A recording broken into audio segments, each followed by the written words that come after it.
Notre terre se désertifie à mesure que la déforestation, le surpâturage et la construction transforment les sols en un mélange stérile de poussière et de sable. Les Émirats arabes unis connaissent bien la notion de désertification, le sable recouvrant environ 75% de leur territoire. Pour mieux utiliser cette ressource naturelle, des scientifiques ont rejoint Dubaï pour s'assurer que son potentiel ne leur glisse pas entre les doigts.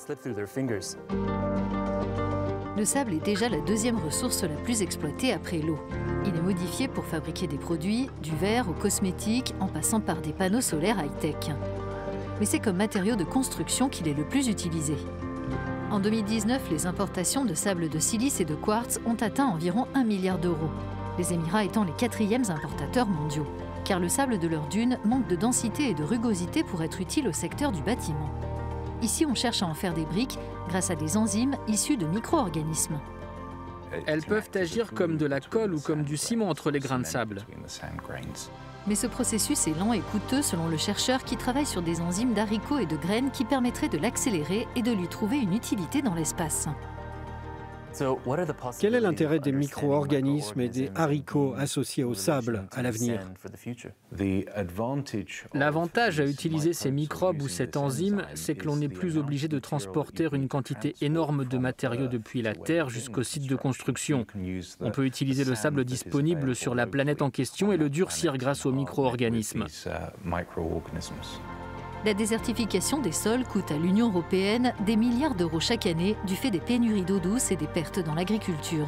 Et ce phénomène pourrait même dégrader plus de 90% des terres de la planète d'ici à 2050.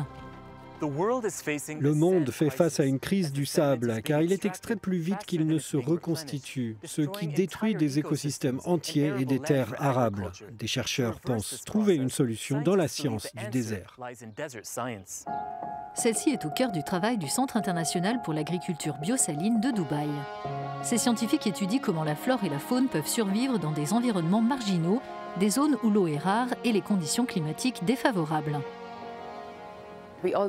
Aujourd'hui, il y a au moins 1,7 milliard de personnes qui vivent dans de tels environnements.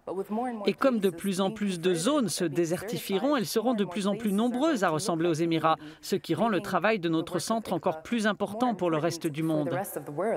Le centre travaille sur l'ajout de bactéries et de champignons dans le sable pour créer un mélange d'eau et de nutriments plus solide qui puisse nourrir les plantes. Il transforme aussi les nombreux déchets des palmiers dattiers de la région en biochar ou charbon d'origine végétale qui sert d'apport nutritif pour le sable en y ajoutant du carbone. Une entreprise en particulier cherche à améliorer ce processus grâce à des nanoparticules d'argile liquide. Cette technique permettrait de transformer le sable du désert en sol fertile en à peine 7 heures au lieu de 7 ans par des méthodes naturelles. Elle consiste à enrober les grains de sable avec cette argile liquide pour créer une tension de surface semblable à un filet retenant l'eau et les nutriments au niveau des racines des plantes. Nous avons actuellement une unité de production de nanoparticules d'argile liquide d'une capacité de 100 000 litres par jour qui nous permet de convertir un sol sableux en terre fertile.